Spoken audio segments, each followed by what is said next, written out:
नमस्कार किसान साथियों, स्वदेश कृषि के YouTube चैनल पर आप सभी का हार्दिक स्वागत है।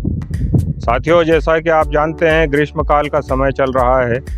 फसल कटाई के उपरांत अब किसान अपनी मिट्टी के परीक्षण की तैयारी करने के लिए तैयार है। तब उनके मन में यह शंकाएं हैं कि मिट्टी का परीक्षण करवाने के लिए सैंपल कैसे लिया जाना चाहिए।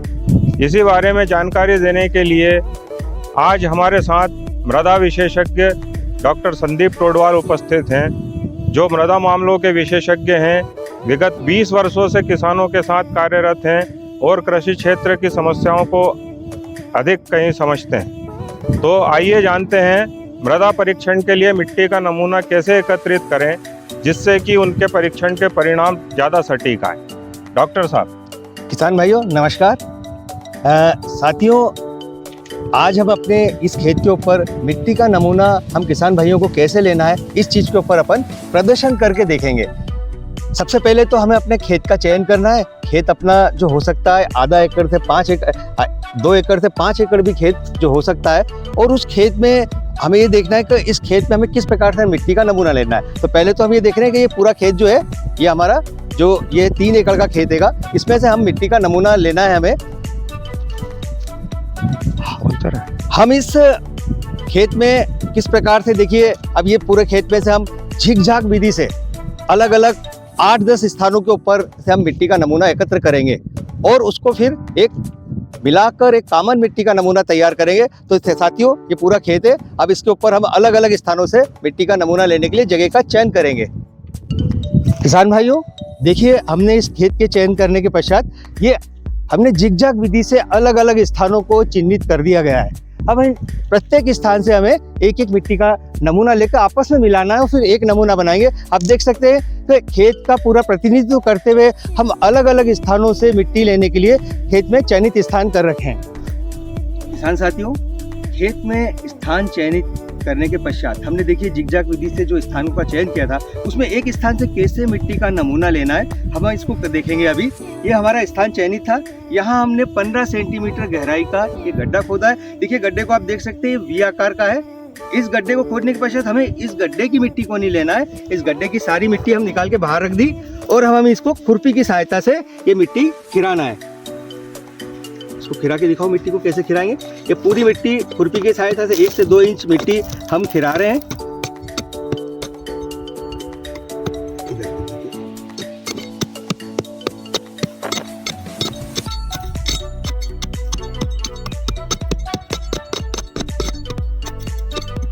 देखिए साथियों, ये मिट्टी आ गई। इस मिट्टी को हमें अब ये ऊपर से लेके नीचे तक की मिट्टी जो हमारी खिरी है, अब हमें इस पूरी मिट्टी को यहाँ से भरना आएगा।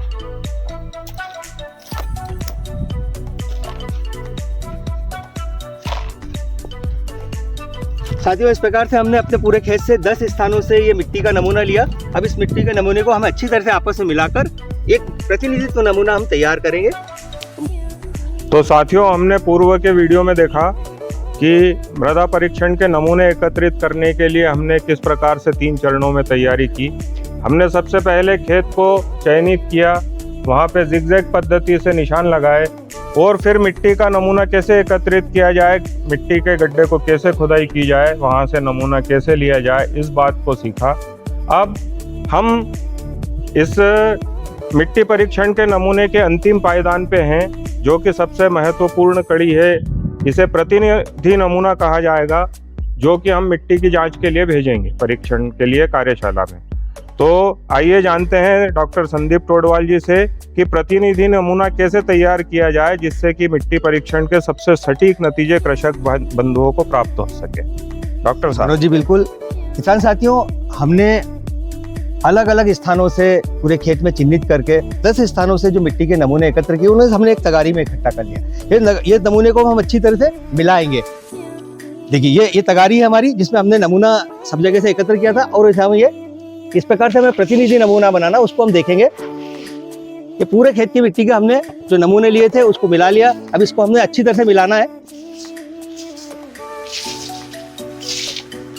साथियों, यह 10 जगह से एकत्र की गई मिट्टी है।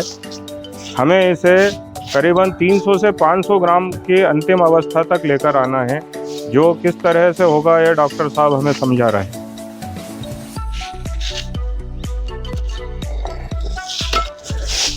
हमें इस मिट्टी के ढेर को 4 भागों में विभाजित कर लेना है।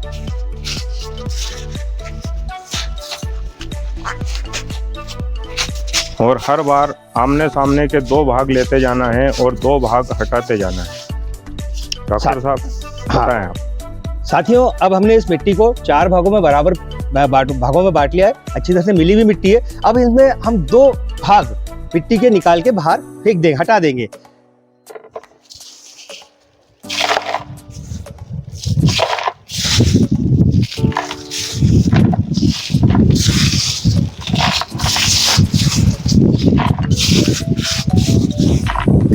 साथियों, यह मिट्टी जमीन की सतह से 15 सेंटीमीटर गहराई तक के सभी भागों से मिली जुली मिट्टी है। इससे हमारी बोई जाने वाली फसल के लिए हमें किन खादों का अपने खेत में समाविष्ट करना होगा, इसके बारे में जानकारी प्राप्त हो सकेगी। साथियों, पहली बार में भी हमने मिट्टी के 2 भाग हटाए, फिर से पुनः मिलाकर इसको फिर पुनः 4 भागों में बांटा। अब पुनः हम इसमें से 2 भाग मिट्टी फिर हटा लेंगे।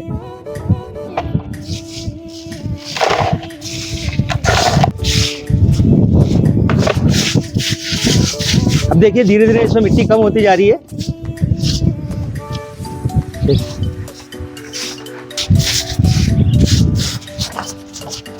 अब अपन देख सकते हैं पुनः इस मिट्टी के हमने लास्ट 4 बार किए। ये इस प्रकार की प्रक्रिया जब तक हमें अपनानी है जब तक कि हमें 300 ग्राम से आधा किलो मिट्टी लास्ट में न बचे। अब इसमें से हम फिर से आमने सामने के हटाएंगे।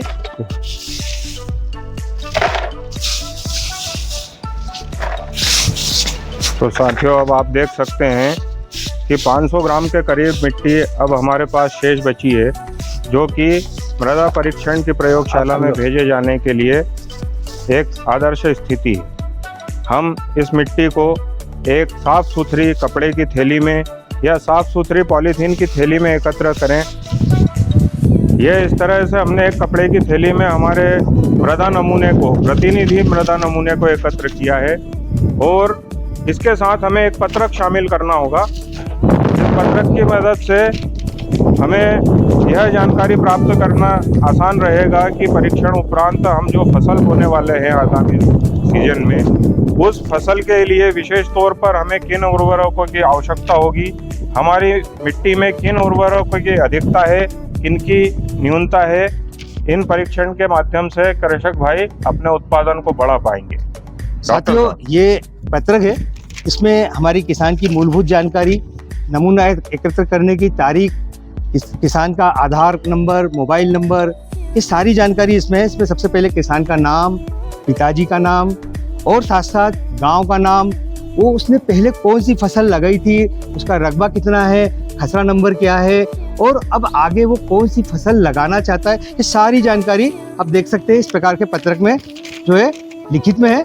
और ये पत्रक हमें इस थैली के साथ जहाँ भी हम लेब में भेजेंगे वहाँ जाना है। इस पत्रक को, जैसे अभी हाल मिट्टी आप देख रहे हैं सूखी है, हम इस पत्रक को घड़ी कर इसमें डाल सकते हैं, देखिए इस प्रकार से, और अंत में इसकी थैली को हम बांध देंगे। इन्हीं सभी सुझावों के साथ स्वदेश कृषि चैनल पर डॉक्टर साहब को धन्यवाद देना चाहूँगा, जिन्होंने इतनी महत्वपूर्ण जानकारियाँ हमारे साथ साझा की। और साथ ही आप सभी किसान भाइयों से भी यह कहना चाहूँगा कि अगर आपको हमारी दी गई जानकारियाँ पसंद आ रही हैं तो अपने अन्य किसान भाइयों के साथ हमारे चैनल की लिंक शेयर करें, सब्सक्राइब करें और कमेंट्स करके बताएं आपको हमारा चैनल कैसा लग रहा है। धन्यवाद।